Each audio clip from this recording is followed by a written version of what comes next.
السلام عليكم ورحمة الله وبركاته، ازيكم جميعا؟ يا رب دايما تكونوا في احسن حال. النهارده ان شاء الله هنعمل مع بعض فطاير البيتزا، من اكتر المعجنات الحلوة قوي، وتقدري تعمليها كنوع من التغيير لاولادك بدل السندوتشات. وهقول لك ازاي تعمليها بعجينة قطنية وهشة وتبقى ناجحة معاكي. قبل ما نبدأ الفيديو، لو انت اول مرة تشوفيني ما تنسيش تعملي لايك وتشتركي في القناة وتفعلي زر الجرس عشان يوصل لكم اشعارات لما انزل وصفات جديدة. يلا بينا نبدأ على طول. اول حاجة هنا معايا كوباية ونص من الحليب الدافي، 3 معالق كبار من السكر، معلقة كبيرة من الخميرة، وهنقلبهم كويس. لو مش متوفر عندك حليب وعايزة تعجنيها بمية دافية مفيش مشكلة.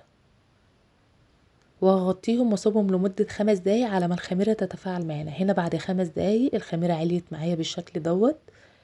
بعد كده هننزل بنص كوباية من الزبادي وتكون بحرارة المطبخ، نص كوباية من الزيت،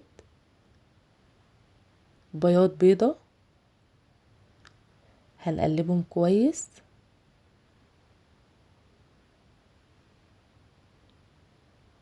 بعد كده هنزل ب5 كوبايات من الدقيق، ومعلقة صغيرة من البيكنج باودر، معلقتين كبار من الحليب البودر، رشة من الملح. طبعا الدقيق اللي انا استخدمته متعدد الاستخدامات. هنا بقى هنشغل العجان لمدة ما تقلش عن 10 دقايق. لو مش متوفر عندك عجان هنعجنهم على ايدينا لمدة ما تقلش عن 10 دقايق لحد العجينة ما تلم معاكي وهتلاقيها بتلزق بسيط. هنا بعد 10 دقايق العجينة بعد ما اتعجنت معايا كويس هلمها بالشكل دوت.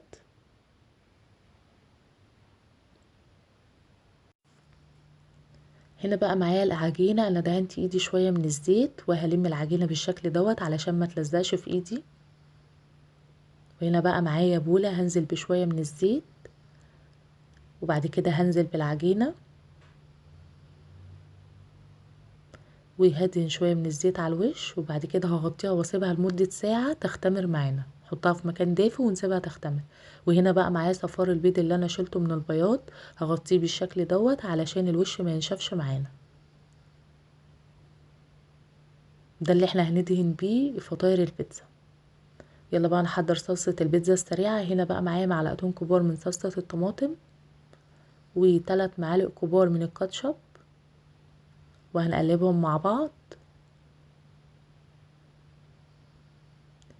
بعد كده هنزل بنص معلقة كبيرة من الزعتر، ربع معلقة صغيرة من الثوم البودر، ربع معلقة صغيرة من الفلفل الأسمر، معلقتين كبار من زيت الزيتون، وهنقلبهم مع بعض.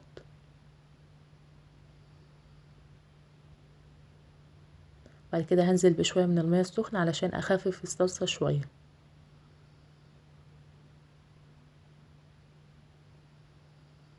ده يا جماعة أسرع صلصة بيتزا تقدري تعمليها وطعمها حلو قوي، يعني زيها زي اللي انت هتعمليها على النار. وهنا ضفت ربع معلقة صغيرة من الملح. كده صلصة البيتزا بقت جاهزة معانا. ودي الصينية اللي انا هرص عليها العجين لما اجي اعمله كور. رشيت شوية من سميد البسبوسة، فرشت ورق من الزبدة وحطيت شوية من سميد البسبوسة. هنا بقى معانا الحشوات، تقدري بقى الحشوات اللي انت تحبيها، بواقي فراخ لحمة زي ما تحبي. هنا بقى معايا فلفل الوان، معايا هنا جبنة موتزاريلا، معايا هنا سلامي، وصلصة البيتزا دي الحاجات اللي انا هحشي بيها. هنا بقى العجينة بعد ساعة هلمها بقى بالشكل دوت، وهرش شوية من الدقيق علشان ارص الكور عليها علشان ما تلزقش معانا. وهاخد بقى بين ايديا زي ما انتوا شايفين كده الكور. انا هنا حجم الكورة عملت معايا يعني تقريبا 80 جرام. تقدري عايزة تصغري تكبري زي ما تحبي.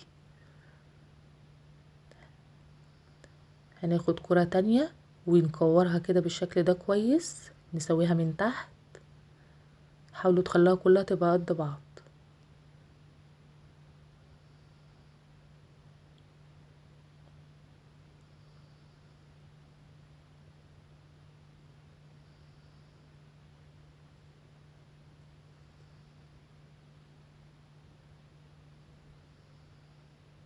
شايفة كلهم قد بعض ازاي؟ ودي طريقة سهلة ان انت تشكلي بيها على طول.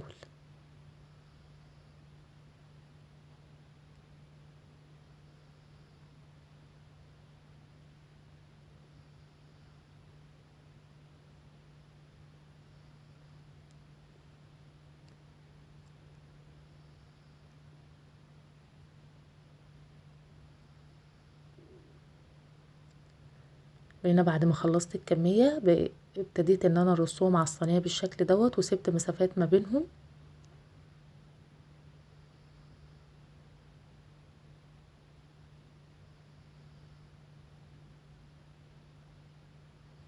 تمام. وهغطيها بقى واسيبها لمدة 15 دقيقة تاني تكمل تخمير. هنا بعد 15 دقيقة، هنا بقى خدت واحدة من السلامي كده وضغطت بيها بالشكل دوت.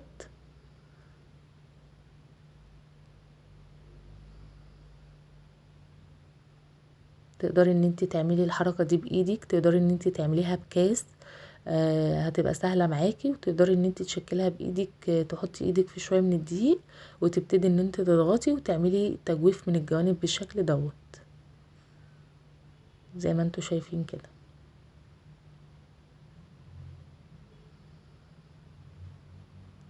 لما بتبقى الاطراف عالية بالشكل دوت بتبقى شكلها حلو قوي.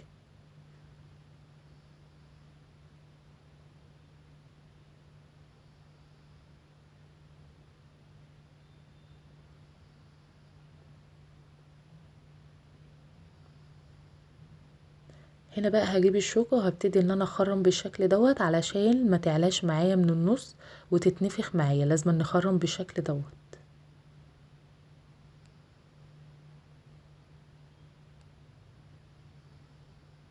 بعد كده هحط صلصة البيتزا.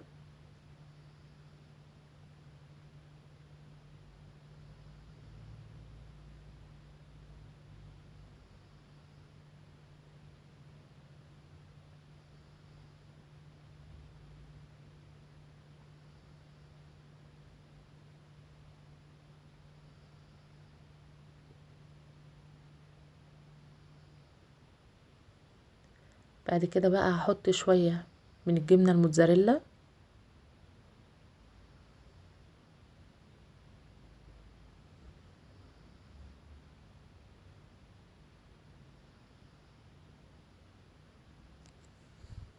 بعد كده بقى هحط واحدة من السلامي زي ما قلنا يا جماعة. تقدري الحشو اللي انت بتحبيه تضيفيه، ممكن بواقي فراخ عندك، ممكن تحطي لحمة مفرومة، ممكن تخليها خضار، بس زي ما تحبي حسب ذوقك وحسب ما انت عايزة.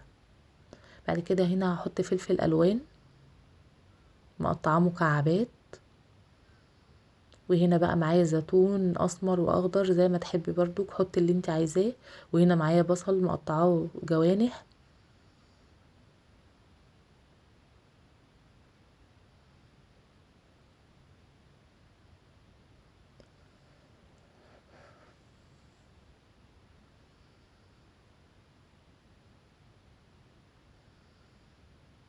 بعد كده هرش شويه من جبنه الموتزاريلا على الوش بعد ما حطينا الحشو.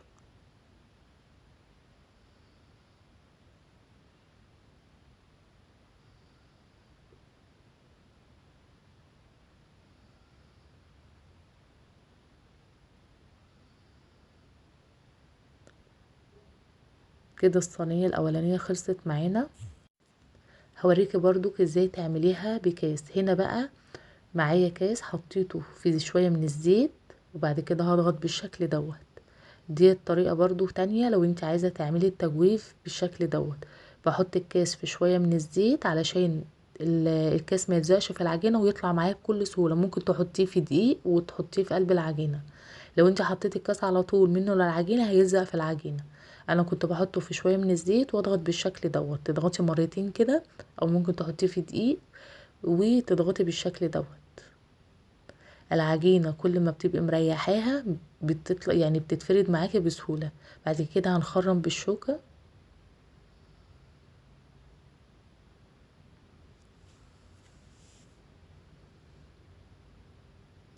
وهنحط صلصه البيتزا.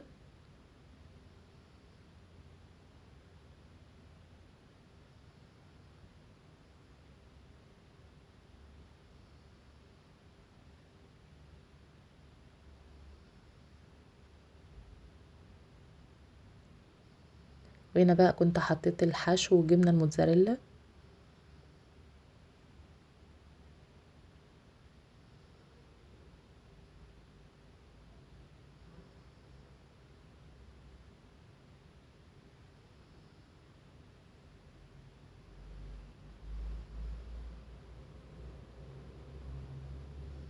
هنا بقى معايا صفار البيضة اللي احنا كنا مغطيينه، هنزل عليه بمعلقة كبيرة من الحليب وهنقلبهم كويس.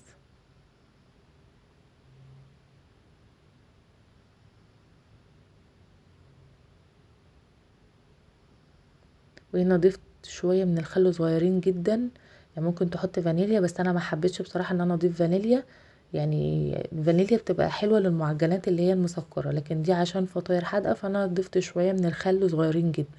بعد كده هبتدي ان انا ادهن الوش بالشكل دوت، يعني احنا حطينا شوية من الخل صغيرين علشان تضيع معانا اي ريحة زفارة.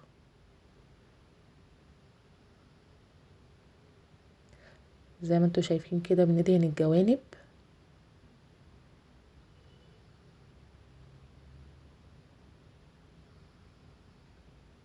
طبعا احنا كنا بقى مسخنين الفرن كويس قبل ما ندخل الفطاير معانا، مسخنينه على درجة حرارة 180، وهندخل الفطاير هتقعد معانا 15 دقيقة.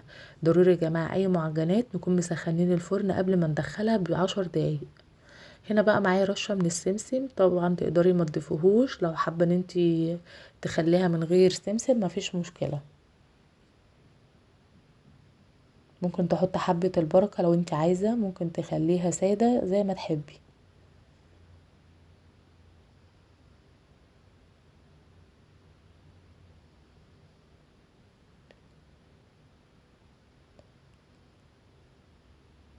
هندخلها بقى الفرن على درجة حرارة 180، هتقعد 15 دقيقة. هنا بعد ما طلعت معانا بعد 15 دقيقة شغلت عليها الشواية عشان تاخد لون، بعد طفيت من تحت وشغلت الشواية. واول ما تخرج يا جماعة من الفرن ضروري ان احنا نغطيها الاول علشان ما تنشفش معانا، اول ما تخرج غطوها على طول. وهنا بعد ما بردت وطلعتها رصيتها بالشكل دوت. يبقى اول حاجة نسخن الفرن كويس وبعد كده ندخلها تقعد معانا 15 دقيقة وبعد كده نشغل الشواية.